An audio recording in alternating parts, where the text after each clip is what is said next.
What's up, everybody? It's your boy Ryan, and this is the Thunder Channel. The Thunder Channel. On Nootropics and TRT and lots of other things. What the fuck's up, everybody? Hope you're doing great. Gonna take a while for people to filter in here, so let me just talk about what's been going on with me. Yeah, like I said yesterday in the content that I put out, I've been getting a lot of TRT consult clients that have taken the greater part of the last year, in some cases more, which is terrible, to dial in their TRT protocols. And they're still not dialed in after that long of being on testosterone, you know.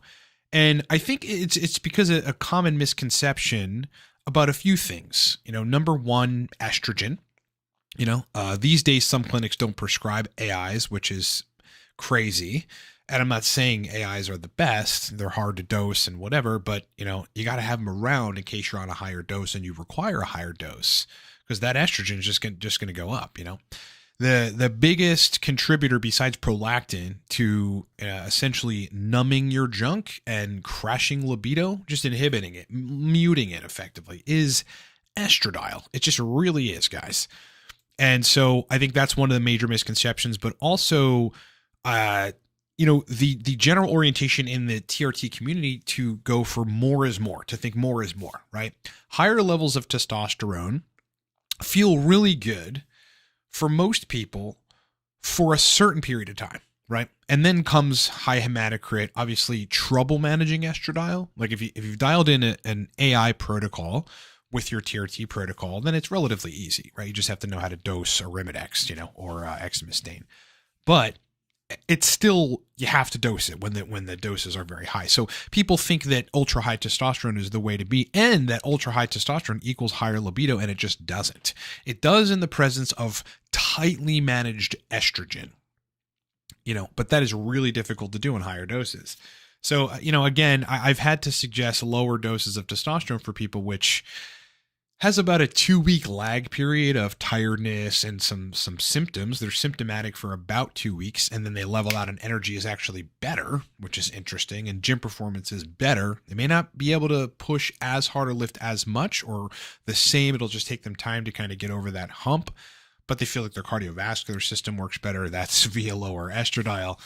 And people generally, just as far as libido and erections go, have a much better experience on lower doses of testosterone. And by the way, that's really just getting yourself in the high range for a guy, you know, like high normal is very good, and you're above and performing better in that arena than, like, you know, a large percentage of men over 30. Okay. So you're still in a great place. You know, I dropped my dose from 210 to 182 to 160 something to 140. The goal was always to go down to a TRT dose. And so, you know, I still have to manage estradiol a little bit at 140 because I have some HCG in the picture. However, the next move down, which is going to take some time for me to get there, because it, you know, every protocol takes time to balance out, you know, it's probably going to be between 70 to 100 milligrams, right? And then it's just going to be zero management of estradiol. It's going to be literally balance out at a reasonable range, which is between 20 and 30 picograms per milliliter for me. So those are the two misconceptions, you know, that estradiol doesn't need to be managed or in the sweet spot, which it definitely does for everything to function well, not just your junk, but also cardiovascular system and hematocrit and all that stuff, as well as, like, you don't need to be supraphysiological for forever. Like, because if you think about testosterone replacement therapy, it's forever, unless you intend to get off, which you can, but as you get older, that's harder. Right. So you're going to want a stable protocol that delivers good positive results and doesn't come with sides, and makes it easy to deal with estrogen, which is the number one problem on TRT. Got some comments already. Apparently I'm the man, bro. Appreciate that, man. Rami is also asking, can you talk about Fasoracetam? I'll be trying it soon. Thanks, bro. Yeah. Pretty epic compound. Like one of the oldest, most studied, most used. Like 15 years ago, when I was a year or so into nootropics, it was very popular then in that community of people that are into nootropics. So now, many years later, it's even more known and more widely used and more popular. Yeah, it's a calming effect, but it also gives you some brain performance enhancement. That's essentially what you get from Fasoracetam. I've known people in my day that, I gave Fasoracetam to that helped them sleep when they had terrible sleep problems, that reduced anxiety when nothing else would. No other supplement, ranging from lemon balm, which is a GABA transaminase inhibitor, to high-dose L-theanine. Fasoracetam resolved the anxiety problem for that person, for these people. So, yeah, pretty epic, safe to take, classically used, classical racetam nootropic that isn't strictly performance-based. It's also an anxiolytic. And there are not many performance-based compounds that are also anxiolytic. That's why I think Fasoracetam is cool. It's just a very cool compound. When I think of it in my head, it just seems cool. Taruna is saying, I think I have ADHD. Do I need medicine or can I just supplement? Difficult to say. I mean, it depends on, I guess, how bad it is. You probably want to talk to your doc about what he or she thinks. Keep in mind they're influenced by pharma and wanting to, get you on medication. But my opinion, my professional opinion on this, which is me not being a medical doctor, is that people that have that affliction do well taking mecunapurines. Okay, mecunapurines. Alternatively, a combination of uridine, citicoline, and like a B complex and some fish oil. People do well in that combination as well. But again, not a doctor, can't really tell you. Happy New Year. Yeah, man. 2024, bros. Like, really, man? That's just been weird. It's I'm excited about the year. I started a new company here in Pittsburgh doing web development, something I have been wanting to pull the trigger on for a long time. And I just truly love doing and have been doing it, anyway, like in the background just for people. And so, I'm looking forward to this year. I really am. Blind Robert Evans, not Robert Evans, but blind Robert Evans saying, hi, prolactin. What does Cabergoline make you feel like? Cabergoline initially comes with what seems to be low blood pressure symptoms. It's difficult to say if it's actually lowering, blood pressure or if it's happening, neurologically, like it's somehow changing the set point of blood pressure in your brain or something. But there are some side effects that can come with it initially, some tiredness, perhaps a little bit of GI upset. Other than that, though, if you're on a dose for lowering prolactin, which is a safe dose, it's only when you start taking, it's like the cumulative dose is upwards of 100 milligrams and taken for many years, usually in conjunction with Parkinson's drugs where you run into, serious issues. But, there's been literature on this, like a dedicated study on this. And in the doses that you'd use to lower prolactin, it's completely safe. The good thing about Cabergoline is, first of all, there's nothing else as effective as, for lowering prolactin. There just isn't. Very long half-life. But secondly, the side effects go away. Okay. So, you take Cabergoline, you have initial side effects for about a week or so, maybe 2 weeks. Those side effects go away. Your body gets used to it. Perhaps some of the other receptors it's working on adjust a bit, and then you kind of just get used to it. Anytime you make a dose change thereafter in an upward fashion, you'll have side effects for a couple of days or whatever, and then those side effects usually go away. And that's essentially it. Otherwise, a little more dopaminergic stimulation. That's kind of what it feels like. I've taken Cabergoline. I've run cycles of Cabergoline, and that's essentially it.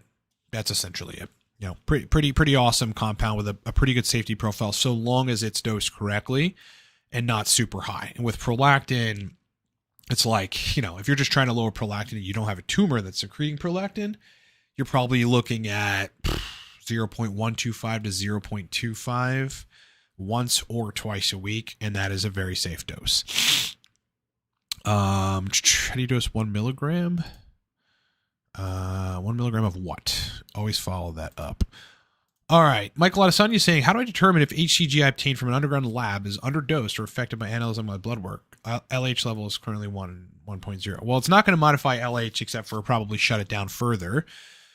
Yeah. You can't measure HCG by measuring your LH because it's an LH replacement and it doesn't replace your LH from, the brain's perspective. So your blood levels are not going to change from it. It's really just acting further downstream on the testicles and not on brain LH, secretion, hypothalamus, pituitary LH secretion. in order to determine if it's effective, you need a couple things. Number one, you need a pregnancy test. So you can squirt the HCG, a good hefty amount of it, on the pregnancy test to see if it pops positive. There, there's HCG in your vial. But underdosed or regularly dosed, you have to have a baseline, a set point that is properly dosed HCG. And the only way to really do that is have access to or have previously taken pharmaceutical grade HCG. So I knew when Amino Asylum's HCG was severely underdosed because I had Pregnal HCG in the mix for, I don't know, almost a year or something. It was like 7-8 months that I had Pregnal in the mix. So I understand subjectively how it affects me. Libido, erection quality, load size, all that kind of stuff. Subjective feels, but also objectively. I know exactly at what dose of testosterone, what dose of Pregnal HCG does to my estradiol and my testosterone. And so getting on Amino Asylum's HCG for a good run, estradiol lowered, which is good, but it's indicative of obviously underdosed HCG. So did testosterone. Okay. I didn't measure progesterone, which I probably should have, because that's another good indicator of the potency of HCG. So you got to look at all those factors. Jump Rope is saying, make a video on how to mix peptide. I recently bought C-Max, very intimidating on how to mix it for nasal spray. Perhaps I will do a video of that sort, but there are plenty of, like tutorials on the web that you can find. I wouldn't be intimidated, by it. Just make sure that you're following instructions from a reputable source and give it a go.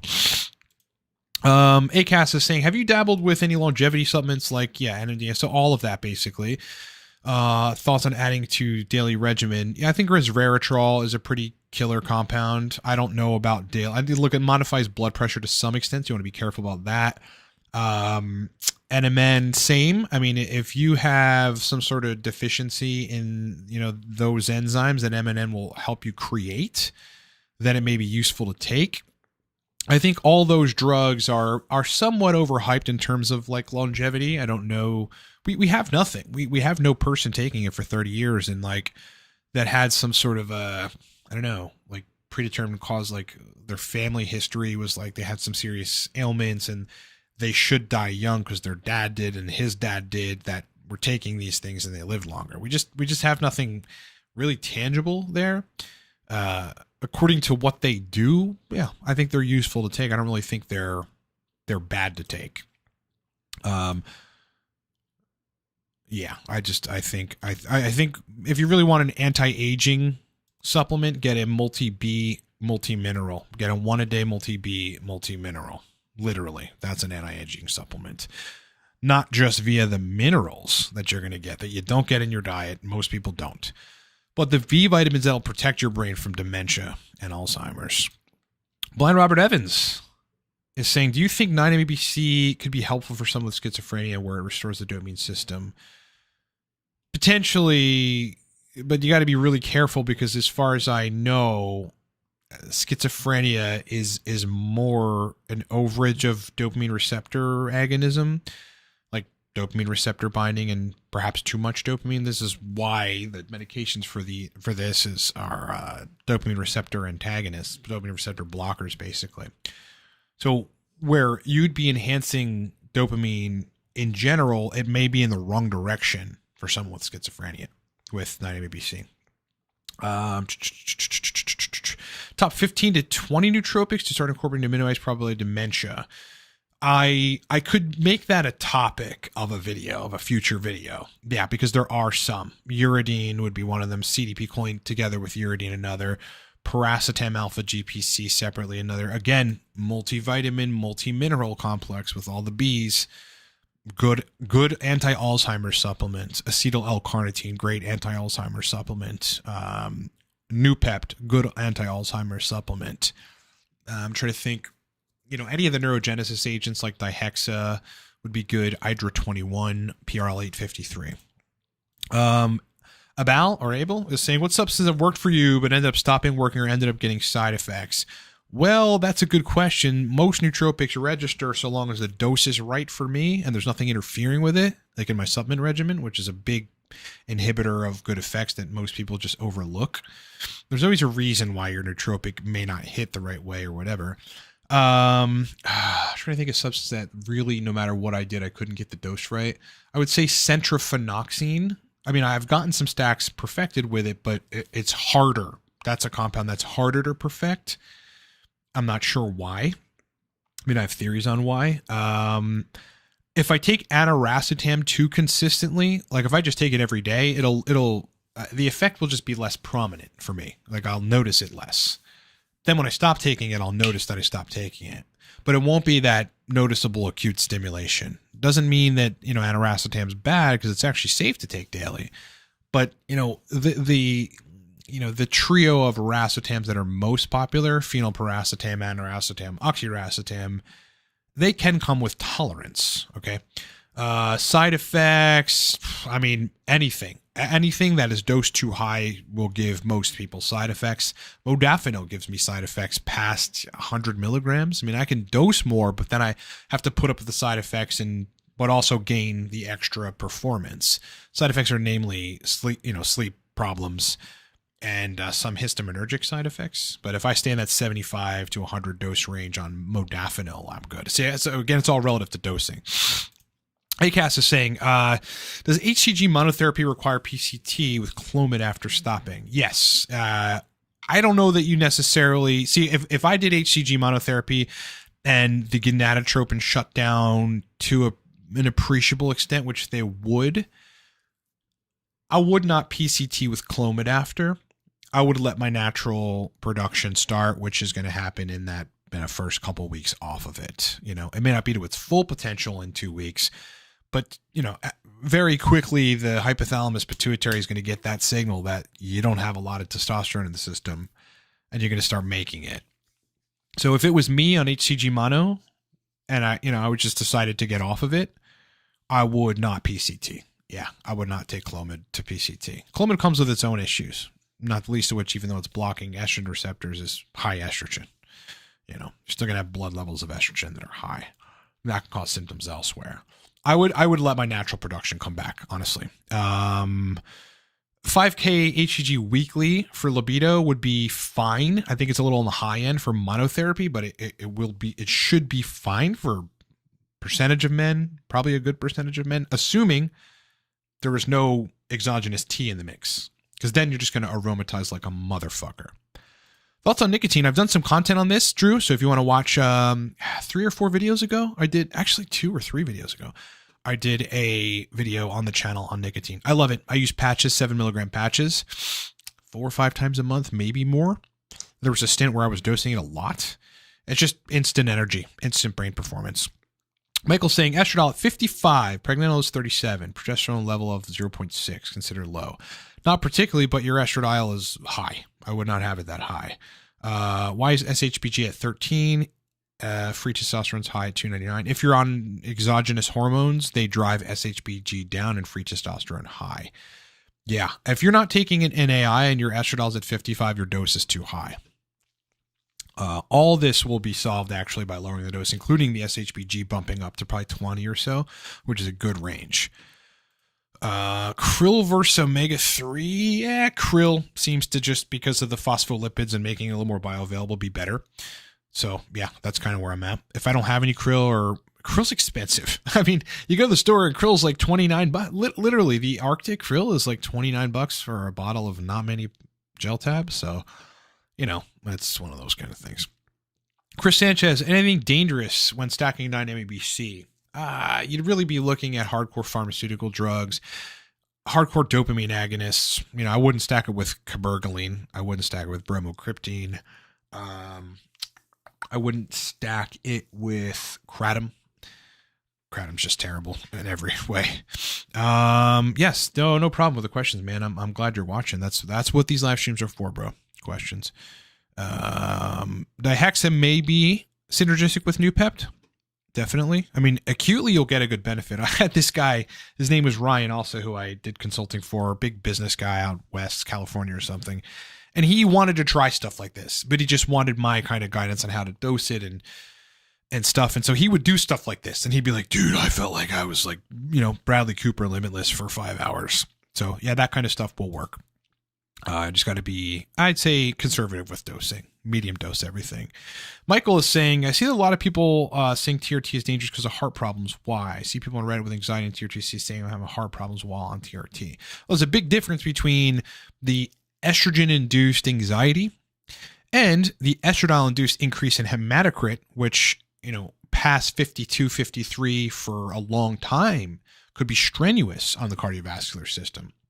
Generally speaking, though, again, as I said in the beginning, a lot of people have this notion that they need to be super physiologic in order to get the benefits from TRT, and that's just not true.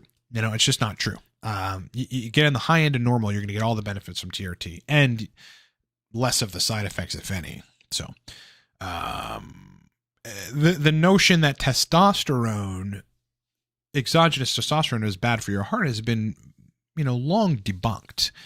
Again, though, it is dose dependent. If you start getting, if you're pushing super physiologic and you're managing estradiol, I really don't see it being an issue.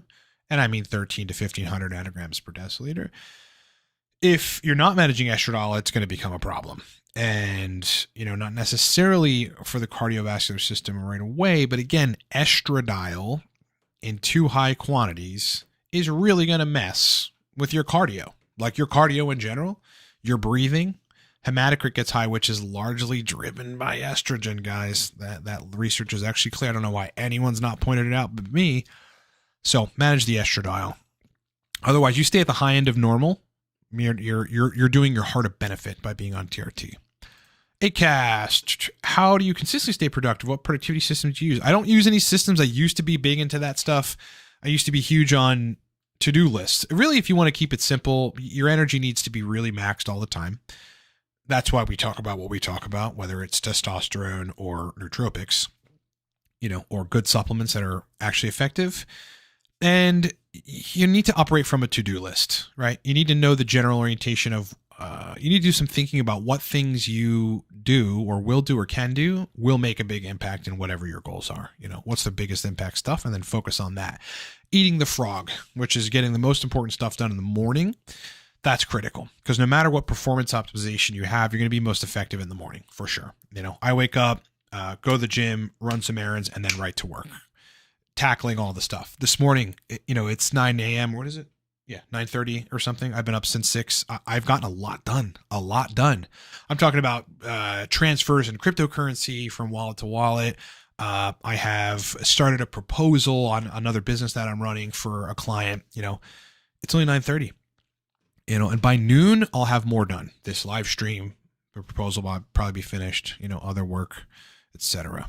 So it's really about feeling good, and, don't go extravagant with productivity systems. Just have a to-do list that you follow, that you take a little time to think about, to construct, and that you follow it. Make sure you follow it. A hack in that regard is to have a done list. Either check things off as you do them or actually write a done list. Because at the end of the day, you feel much more fulfilled having an actual done list and not just, I did this, it's in your head. You pull it out of your head on paper, you'll feel like a different person. Blind Robert Evans is saying, other than modafinil, something you take at night. Have a hard time falling asleep, but then once I'm out, I'm completely, and when I wake up. Okay, great.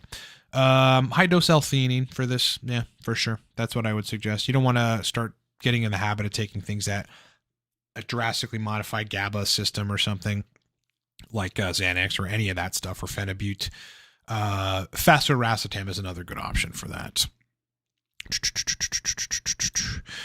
It's Taruna saying, I've seen a podcast, Mucuna, that's not recommended because it tends to potently and acutely increase dopamine, and there's plenty of substantial crash afterwards. Yeah, nothing to substantiate that. There's a lot of, just like hearsay sort of fear-mongering bullshit about Mucuna purines out there.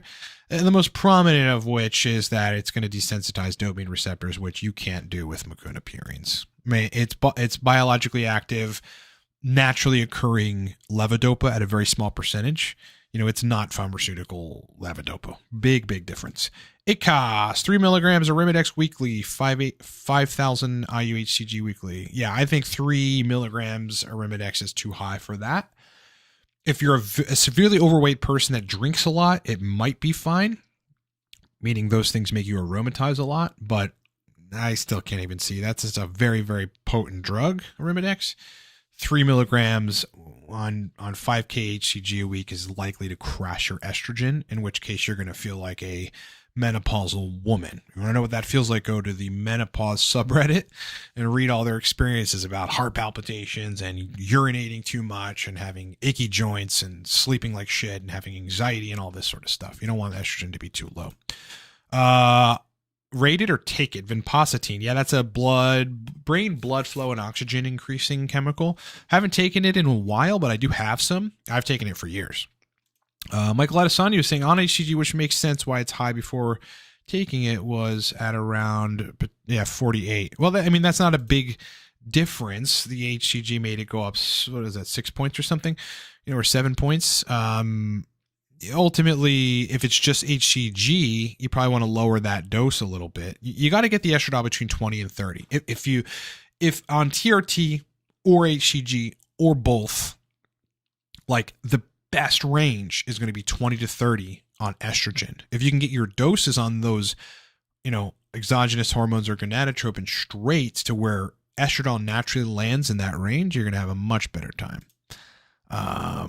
Defy is the best I see. Yes, they have a great system. But again, you probably want to lower your dose first and get that estradiol back in that range, down in that range, rather than getting on an AI. They're difficult to manage.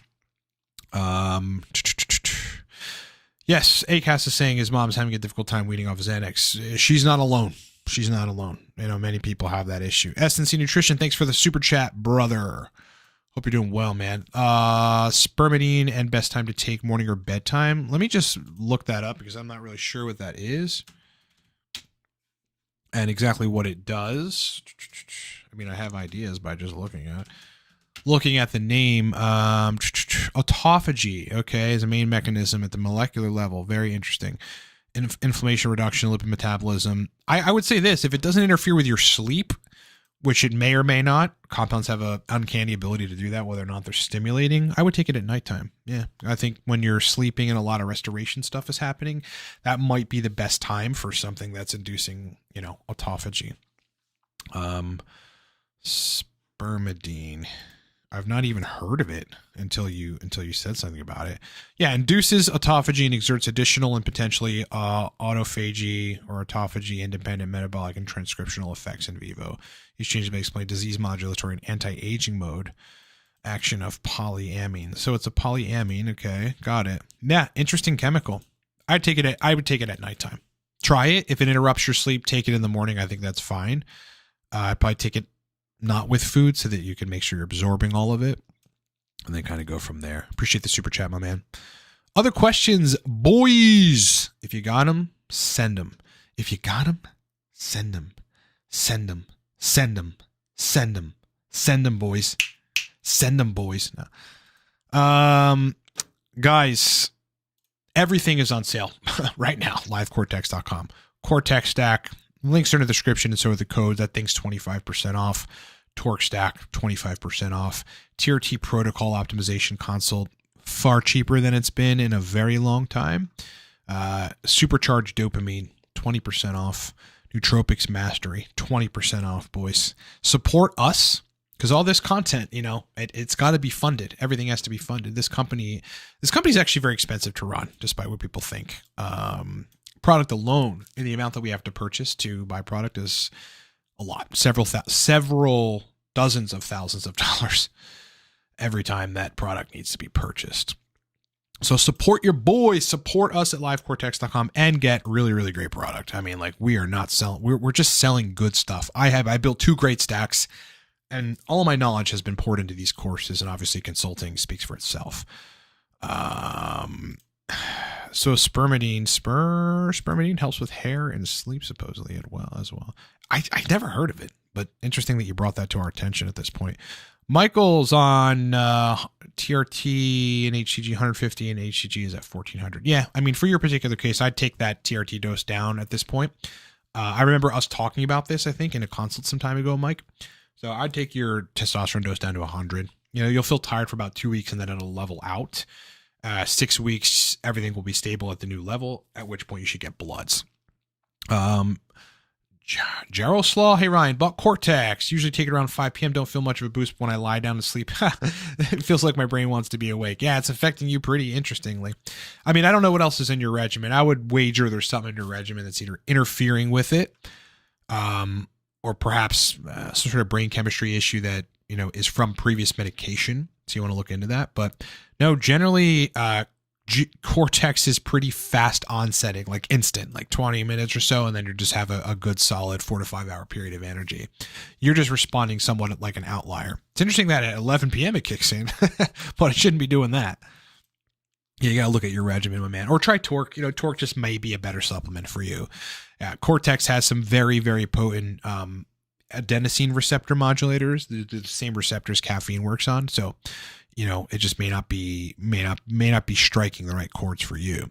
Dimitri is pumped for Torque coming. I'm happy that you're going to get the stuff because I wouldn't run out of it ever. I just would never, imagine having supplements, a supplement, a nootropic supplement, just easily available, readily available that you can take that improves how you feel and improves brain performance. There's really nothing like it. Jordan G Unit with the big $20 super chat. Thank you, brother. Really appreciate that, man. Means a lot. What using lately for nighttime nootropics to help get more done later in the day? Nighttime nootropics to get stuff done the next day? Also been doing 10 milligrams, cutting a 14 milligram nicotine patch this cycle, but hey, it still works daily. If it works, it works. That's the beauty of nicotine. The nicotine patches, I don't feel like they lose efficacy in me at all, which is scary. Makes you want to take it every day, right? I mean, I just put a patch on, usually my arm or sometimes like right below my breast. And I just instantly, man, start feeling fucking way more energized and my brain works better. It's not just about the energy. It's like you actually feel like your brain is working better. So really cool. Really, really cool. Nighttime nootropics to help you get more done later in the day. There is some speculation in the nootropics community that taking uridine at night will make you more productive and more functional the next day. I don't disagree with it. I just never tried it. Interestingly, because I like taking it in the morning with some citicoline and just going about my business and having a killer day. But yeah, you might want to try taking uridine at night. I think anything too, what I've noticed in messing with adaptogens, especially ashwagandha, but there are plenty of other adaptogens out there like Tulsi Holy Basil, is that if you can slightly lower cortisol at nighttime, like when you're going to sleep, it makes for much better sleep. And you kind of wake up feeling like you had taken a little bit of modafinil, if that makes sense. Because, lower cortisol, just the right amount of lower cortisol, not a lot, just a little bit. When you're sleeping, it just gives you a very good sleep experience where you sleep soundly and you wake up more rested. You feel more rested. Like you've had those days where you sleep really incredibly, right? Where you wake up and you're like, fuck, I can't, I'm just unstoppable. And you don't have to take a nap. You just want to do stuff. You can go on to the next thing. Your brain is just full capacity. That's kind of, what lowering cortisol to a little bit of an extent does at nighttime. So I'd be looking at, try Tulsi Holy Basil.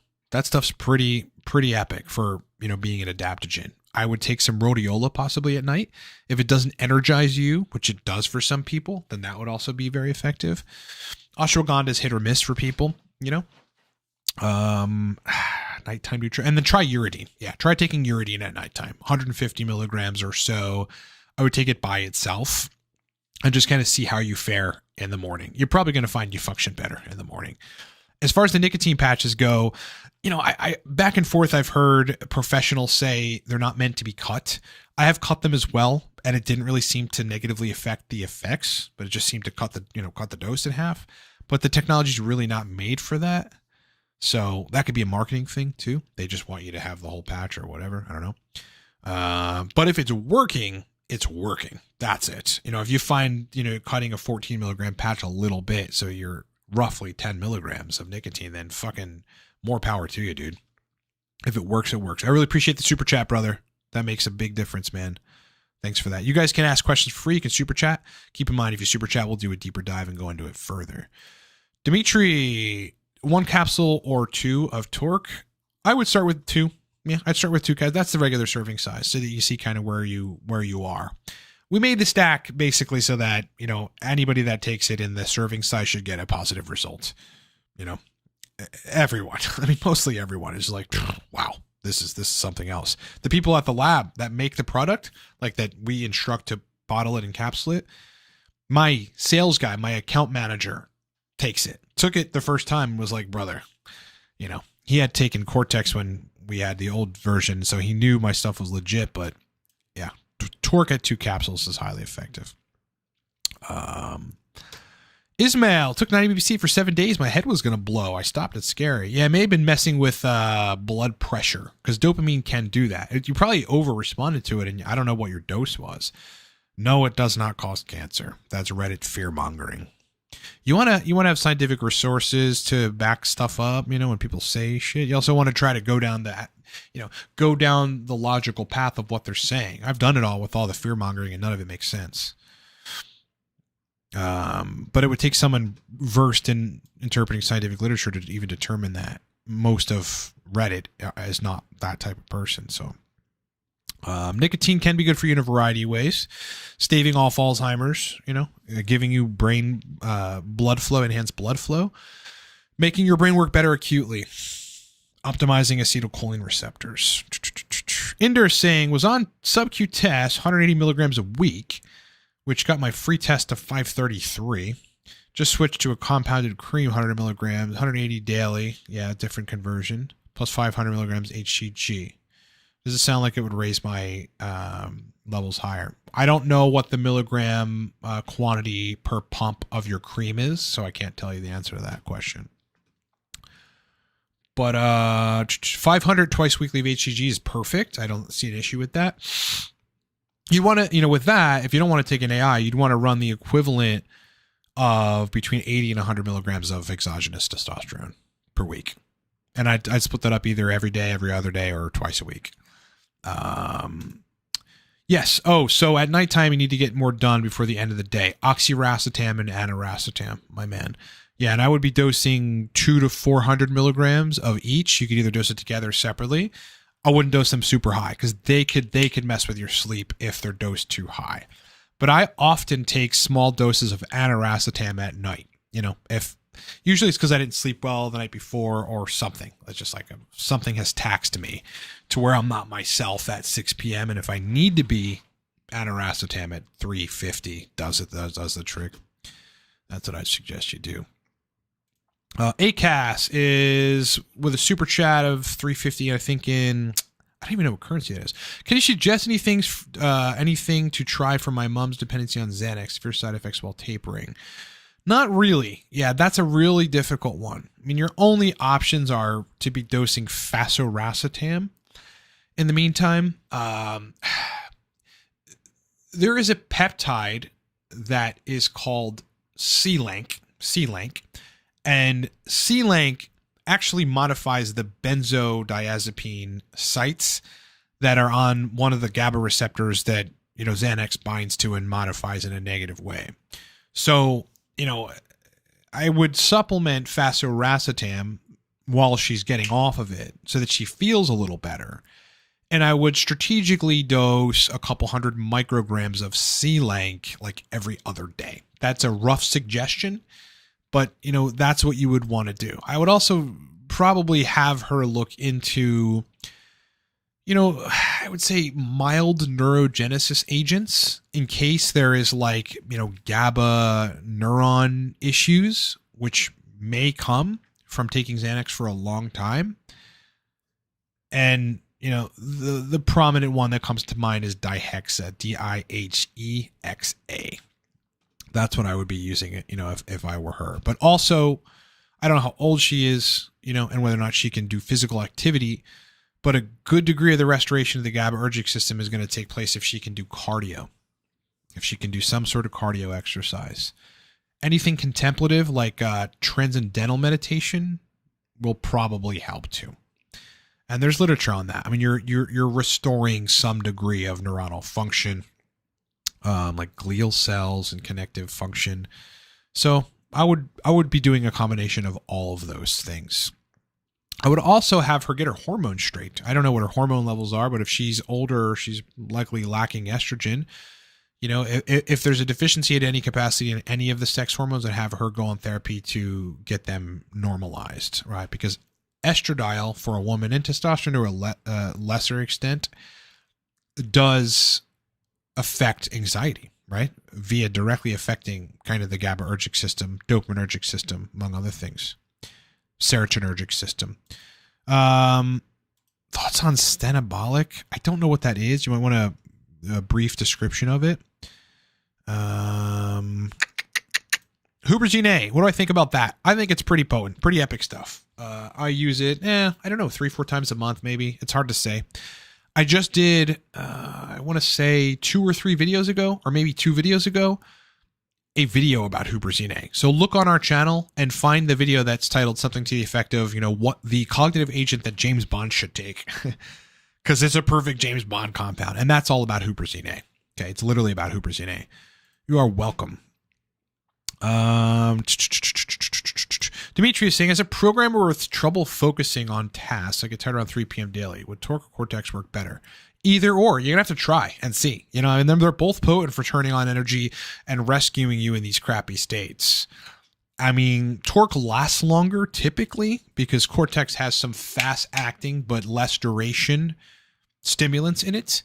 But I mean, your mileage is just going to vary. People's mileage vary between these stacks, right? So I would try Cortex first, and because it's instant, like almost instant, it's very quick onsetting, and see if that changes your situation. And if it doesn't, try Torque. But importantly, you need to look at what your energy is like, what your blood sugar is like, what you're eating, whether or not you're drinking, sleeping well, what testosterone is. Because if all those things are in the right kind of ranges or done correctly, you won't have an energy deficit at 3 p.m. You'll feel pretty good. You might need to take a little break, but you're not going to want to sleep or get tired. So you need to look at what's causing that too. Breakfast, 1 egg, about a slice. It's like a slice and a half of bacon. Hard to tell. English muffin, some cheese, and a little bit of ketchup. That's like literally it. Shortly after breakfast, though, I have a Noosa blueberry yogurt. And then somewhere around 11 or something, I usually throw down a salad. So that's kind of all in the breakfast period. So that's what my breakfast is looking like these days. Royal Trumpism is saying psilocybin with a question mark. Yeah?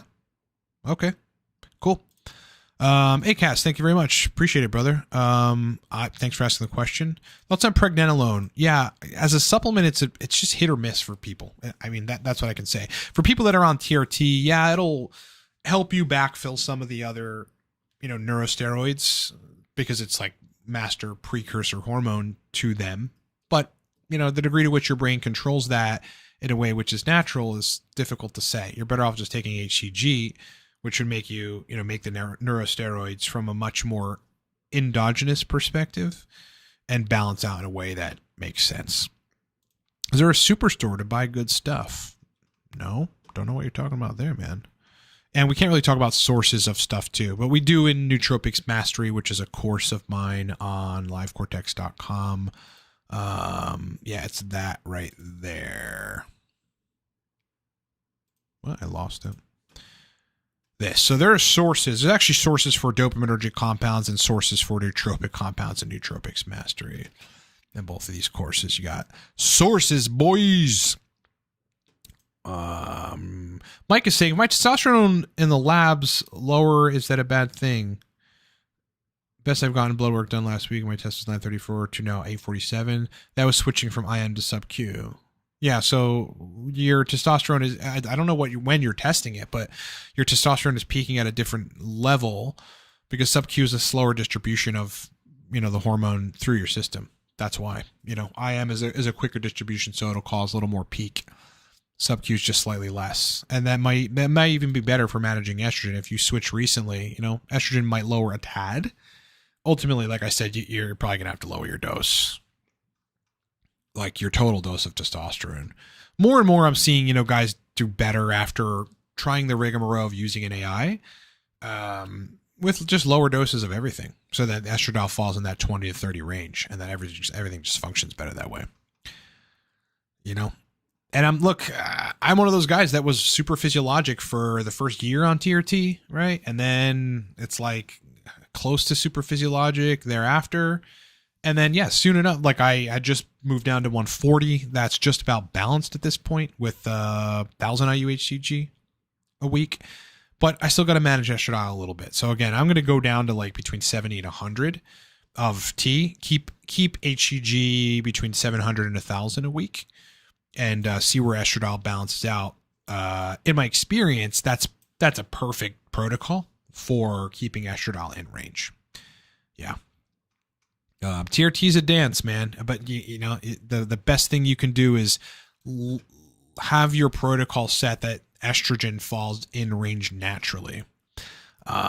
You should purchase a consult, because now at this point, we're just these are consult questions, Mike. Email consult's a lot cheaper right now. So is the TRT consult. All right, guys, I'm going to wrap up the stream. I hope you guys have a great rest of your weekend. There's no UFC fights on tonight or anything significant. Can't wait for McGregor to come back. He's either going to get his ass kicked and like, that's it, he's done, retire, like completely washed up, or he's going to surprise us. Don't know which one, because it's Conor McGregor. Excited for that. Looks like John Jones is never going to fight, so whatever.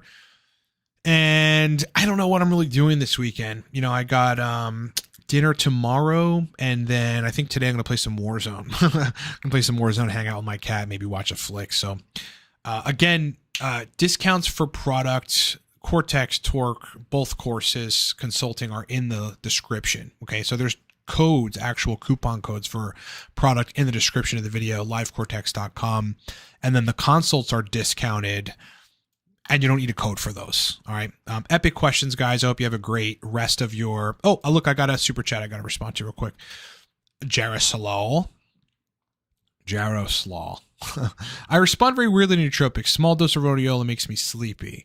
Well, that's just one compound. It's just something to boost mental energy as well as focus. I'd look at getting Torque. Get Torque. It's like there's so many different combos that you can try.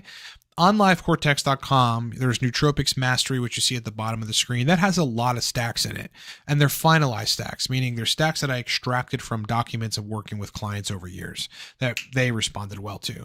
So you're better off getting something like that. There's also some digital downloadable stack lists at livecortex.com so that you have access to stacks that work, stacks that are pretty effective for most people. That's what I'd suggest you do at this point. Rhodiola, it can do that. It's adaptogenic, but it's like it could be adaptogenic in the wrong way for you. It just maybe adapting your cortisol system in a way which isn't good for you, So back off of it. Rhodiola is also a weird one because it modifies serotonin too, and other neurotransmitters.